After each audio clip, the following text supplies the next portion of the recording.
Perdagangan saham pada awal pekan ini, pelaku pasar masih mencermati data ketenagakerjaan Amerika Serikat yang dirilis Jumat lalu. Mengingat data ketenagakerjaan ini menjadi salah satu data penting yang akan menentukan arah kebijakan The Fed selain tentunya inflasi. Sentimen dari dalam negeri datang dari data indeks keyakinan konsumer atau konsumen periode September 2023 yang akan diumumkan pada hari ini. Dan untuk membahasnya sudah bergabung melalui sambungan virtual praktisi pasar modal Hans Kueh. Selamat pagi Pak Hans. Ya, selamat pagi Pak. Ya, kalau kita bicara mengenai teknikal ini sesuatu yang menarik ya karena IHSG masih harus menguji rentang area di level 6.747 hingga 6.820 sekaligus menguji MA 200. Tapi juga bicara mengenai sentimen fundamental yang menarik adalah dari luar negeri seperti yang masih sangat dominan. Bagaimana Bapak melihat hal ini, Pak? Ya, jadi memang kalau kita lihat pasar sedikit hati-hati gitu ya karena di akhir pekan lalu non-farm payroll US itu keluar data 336.000 pekerja gitu ya. Dan ini hampir dua kali lipat dari prediksi pasar yang memperkirakan 170.000 gitu. Di bulan Agustus pun data non-farm payroll US itu dikoreksi naik jadi 227.000 dari sebelumnya 187.000 gitu. Nah, jadi dengan keluarnya data ini, pasar sekarang memperkirakan Federal Reserve itu mungkin baru di ujung-ujung tahun depan, ya, mungkin akhir tahun depan 2024 baru mulai menurunkan tingkat suku bunga mereka karena data tenaga kerja sangat kuat sekali gitu. Dengan data tenaga kerja yang kuat ini tentu akan menyebabkan ekonomi Amerika itu sulit turun dan inflasi relatif lebih tinggi. Gitu. Nah, tetapi kabar baik yang kita hadapi adalah memang kalau kita lihat rata-rata upah pekerja di sana per jam itu cuma naik 0,2% gitu ya. Jadi ini menunjukkan bahwa sebagian penyerapan tenaga kerja tadi orang diterima pada perusahaan dengan upah yang rendah posisinya. Nah, ini cukup bagus. Dengan data ini menunjukkan bahwa sebenarnya kemungkinan Federal Reserve itu tidak perlu lagi menaikkan tingkat suku bunga di bulan November atau Desember. Nah, ini yang jadi sentimen positif bagi pasar sendiri. Sehingga kalau kita lihat di akhir tahun kemarin, di akhir minggu kemarin ya, Amerika itu bisa menguat ya pasar Amerika gitu. Nah, tingkat pengangguran US sendiri itu bergeser ke 3,7 gitu ya. Dari sebelumnya 3,8, tapi ini sesuai ekspektasi pasar. Padahal memang sebenarnya Federal Reserve berharap tingkat pengangguran mulai naik gitu ya, sehingga mengindikasikan inflasi bisa mulai bergerak turun lebih banyak.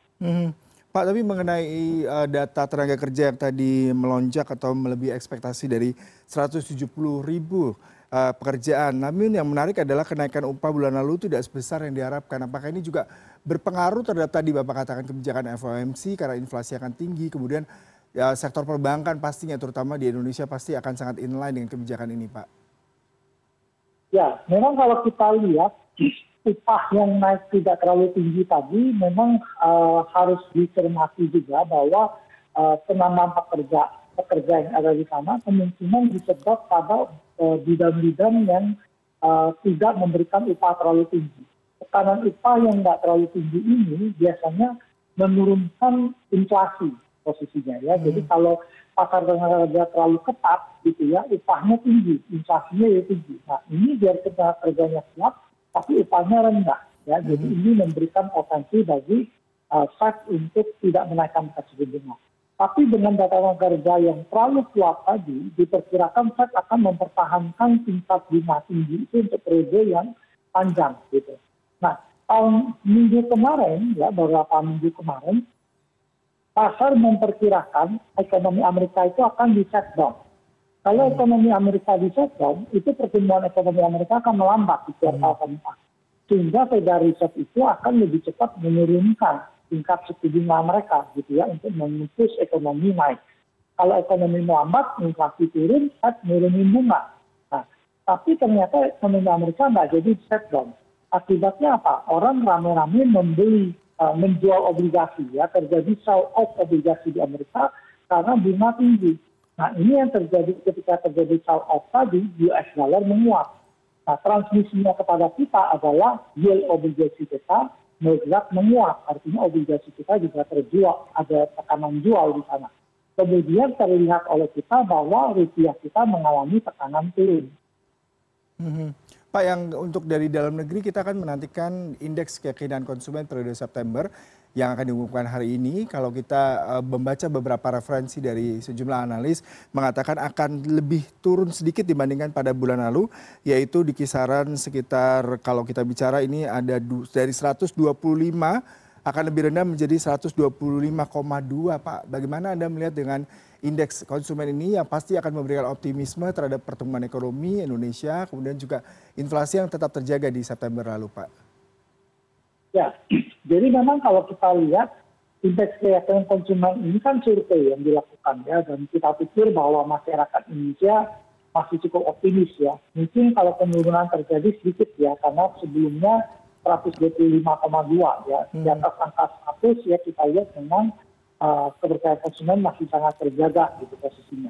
Nah mungkin ada turun sedikit gitu ya, tapi kita menjelang tahun pemilu ya, menjelang pemilu di tahun depan, masyarakat akan ada kampanye ya beberapa bulan ke depan gitu ya, dan biasanya konsumsi masyarakat akan meningkat. Kemudian di akhir tahun kita ada musim Nataru ya, Natal dan Tahun Baru, sehingga kalau kita perkirakan pertumbuhan ekonomi Indonesia cenderung bagus ya di kuartal keempat posisinya.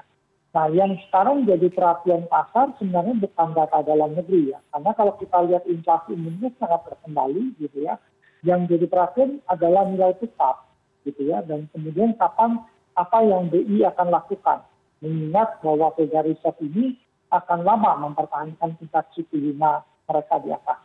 Inflasi Indonesia sangat rendah, sebenarnya BI itu harusnya menurunkan tingkat bunga acuan, tetapi karena tekanan nilai tukar, BI terpaksa memending penurunan tingkat suku bunga, dan kemungkinan baru akan menurunkan suku bunga acuan dalam negeri ketika Federal Reserve mulai melakukan penurunan tingkat suku bunga mereka.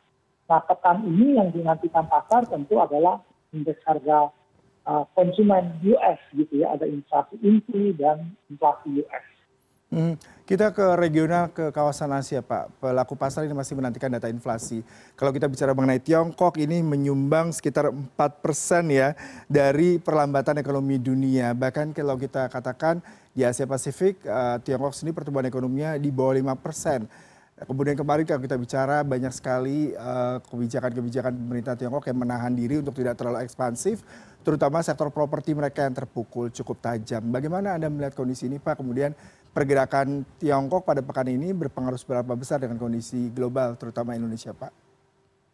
Ya, Tiongkok itu ternyata kehilangan momentum pemulihan ekonomi ya, yang tadinya digadang-gadang kuat sesudah mereka melakukan pembukaan terhadap lockdown COVID-19 gitu.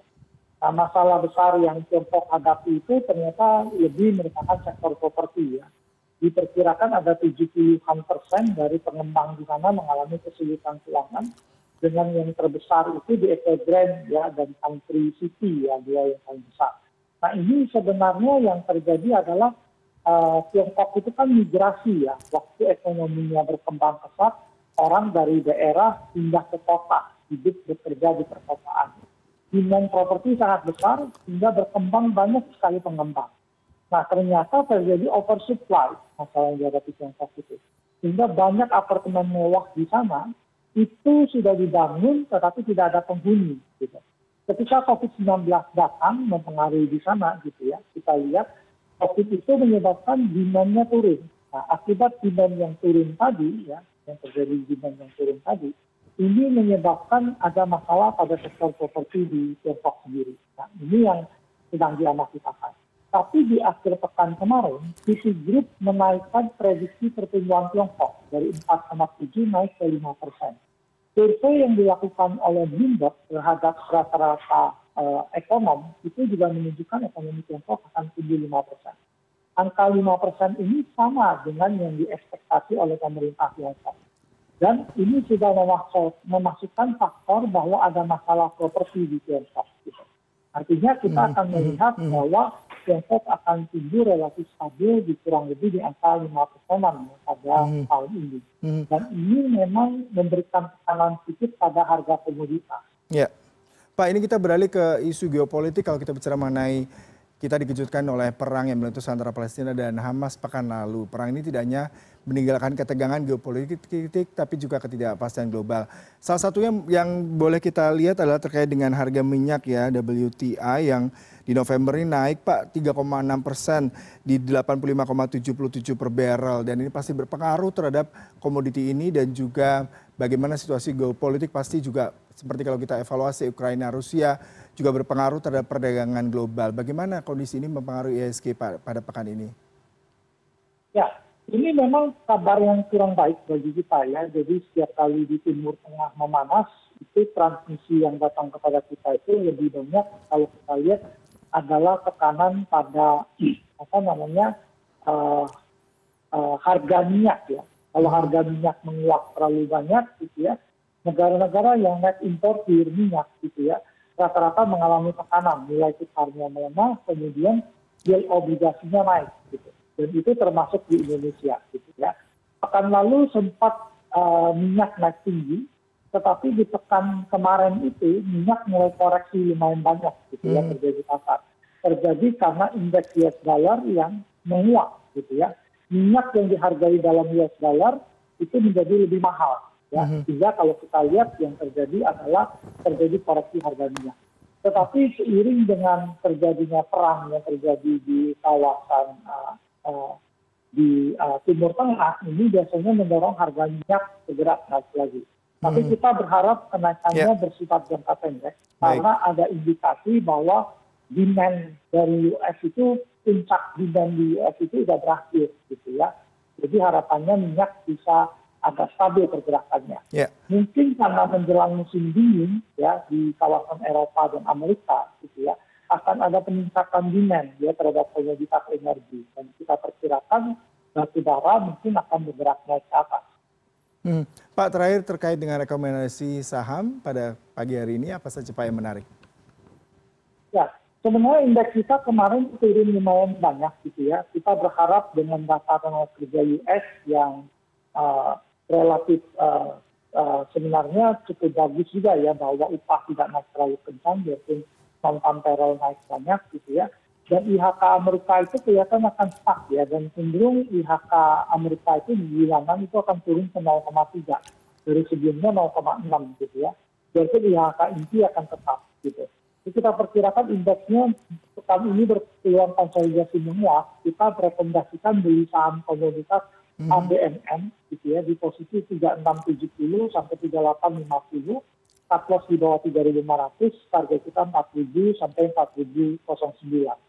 Kemudian saham kedua Adaro juga kita rekomendasikan beli 2.600 sampai 2.670. Cut loss di bawah 2.540, target kita 2.780 sampai 2.990. Yang ketiga Astra ya kita rekomendasi beli 1.360 sampai 1.420. Cut loss di bawah 1.330, target kita 1.480 sampai 1.560.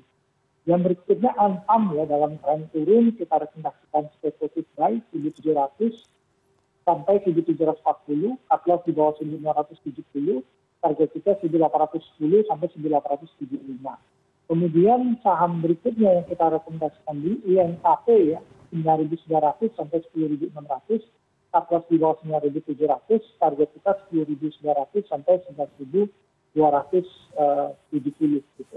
Yang kita rekomendasikan juga adalah Saratoga gitu ya. Ini akumulasi dulu 1.600 sampai 1.645, atlas di bawah 1.570, target kita 1.710 sampai 1.830. Yang terakhir United Tractor ya, bisa beli 26.150 sampai 26.500, cut loss di bawah 25.600, target kita 27.600 sampai 28.475. Baik Pak Hans, terima kasih untuk perbincangan pagi hari ini Pak. Salam sehat selalu Pak. Ya, terima kasih Pak. Selamat pagi.